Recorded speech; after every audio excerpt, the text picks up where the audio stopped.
Sementara itu, situasi terkini di Rumah Sakit Indonesia Gaza pada hari Minggu dilaporkan masih dalam keadaan darurat. Korban jiwa mencapai 313 orang dan Kementerian Luar Negeri terus memantau situasi.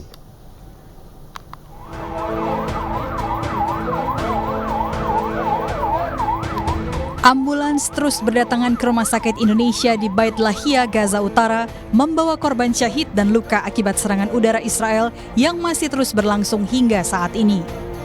Kementerian Kesehatan Palestina menyampaikan jumlah korban meninggal dunia hingga Minggu siang mencapai sedikitnya 313 jiwa dan nyaris 2.000 orang mengalami luka-luka. Indonesia sangat prihatin dengan meningkatnya eskalasi konflik antara Palestina Israel. Juru bicara Kementerian Luar Negeri lalu Iqbal mengatakan Indonesia telah mendesak kedua pihak untuk menghentikan tindakan kekerasan demi menghindari semakin bertambahnya korban manusia. Akar konflik tersebut adalah pendudukan wilayah Palestina oleh Israel yang harus diselesaikan sesuai parameter yang telah disepakati PBB. Lalu Iqbal menambahkan, hingga saat ini tidak ada WNI yang menjadi korban. Pemerintah Indonesia melalui KBRI Aman, KBRI Kairo, dan KBRI Lebanon terus memantau situasi terakhir dan berkoordinasi dengan simpul-simpul WNI di Gaza. Dalam catatan KBRI, jumlah WNI yang berdomisili di wilayah Gaza sebanyak 13 orang. KBRI Aman juga membuka layanan hotline bagi mereka yang ingin mengetahui keadaan keluarga mereka di nomor +962 77915 0407.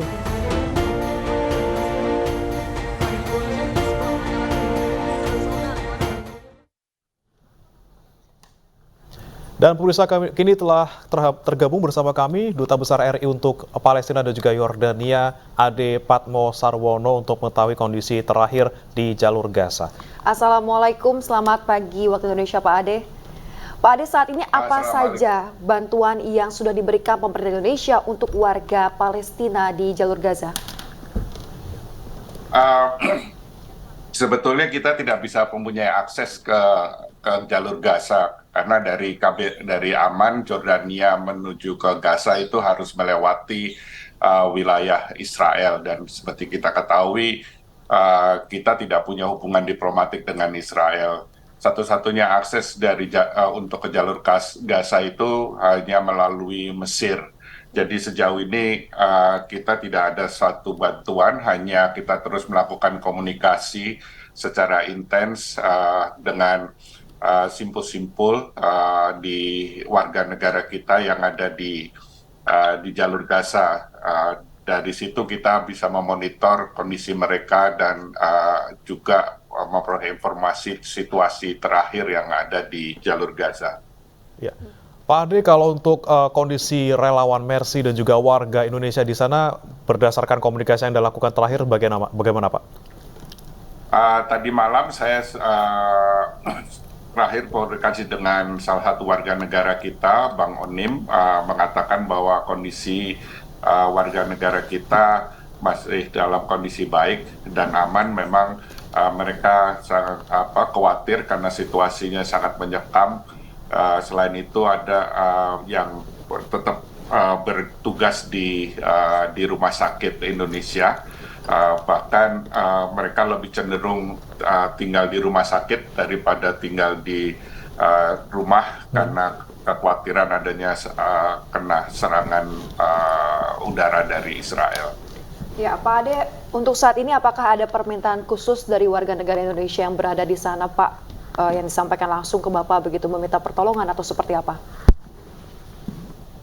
Sementara ini secara khusus belum ada, hanya meminta kita nanti kalau sekiranya pemerintah memutuskan untuk melakukan evakuasi agar mereka segera diinformasikan dan disampaikan bagaimana prosedurnya gitu. Dan tapi sampai saat sekarang kita masih terus memonitor perkembangan di jalur Gaza yang sampai tadi barusan berapa menit yang lalu saya memonitor dari media-media yang ada, baik elektronik maupun cetak, masih ada saling menyerang dan ada serangan dari Hamas, roket-roket Hamas ke beberapa daerah, bahkan sampai ke bandara yang ada di Tel Aviv. Jadi ini yang kita terus memonitor perkembangan dari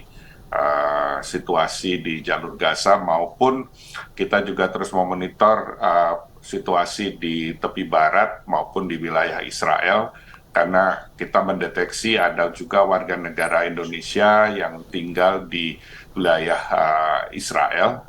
Ini kita juga masih terus mencoba memperoleh informasi di mana mereka berdomisili, walaupun sementara kita tahu ya ada beberapa yang di Tel Aviv, tapi ada beberapa yang kita belum tahu apakah ada di daerah-daerah di sekitar jalur Gaza. Baik. Pak Ade, kalau berdasarkan informasi yang Anda sampaikan tadi bahwa memang serangan masih terus berlanjut di sana, tapi kalau kita bandingkan dengan hari Sabtu, Pak, apakah eskalasi konflik ini lebih tinggi saat ini atau sudah mulai berkurang, dan titik mana saja yang menjadi target serangan dari masing-masing pihak, Pak? Jadi kalau eskalasi, kalau dilihat masifnya dengan hari Sabtu kemarin, memang agak sedikit berbeda ya, agak sedikit berkurang. Tapi bukan berarti ketegangan konflik atau konfrontasi itu sudah mereda. Dan fokusnya itu terutama ada di dua wilayah, di wilayah Israel, yaitu di kota Ashkelon dan Sderot, itu yang menjadi sekarang perperangan terjadi karena tentara Israel berusaha untuk menguasai kembali kedua kota atau daerah tersebut yang kemarin diduduki oleh Hamas. Walaupun di beberapa kantong-kantong itu katanya tentara Israel sudah menguasai, tapi belum bisa mengontrol sepenuhnya kedua wilayah tersebut. Selain itu, serangan udara dari Israel terus berlangsung menembaki atau mengebom beberapa titik di Gaza, yang diduga, menurut mereka diduga instalasi dari Hamas. Jadi biarpun sedikit berbeda dengan kemarin hari Sabtu, namun intensitasnya masih tetap cukup tinggi di daerah baik di Gaza maupun di wilayah Israel yang berdekatan dengan Gaza. Baik, terima kasih Pak Ade Patmo Sarwono, Duta Besar RI untuk Palestina dan juga Yordania atas informasinya. Kita harapkan semoga keadaan WNI dan juga keadaan warga di sana selalu dalam keadaan selamat ya Pak ya. Dan kondusif. Dan kondusif. Ya, terima kasih sekali lagi Pak Ade.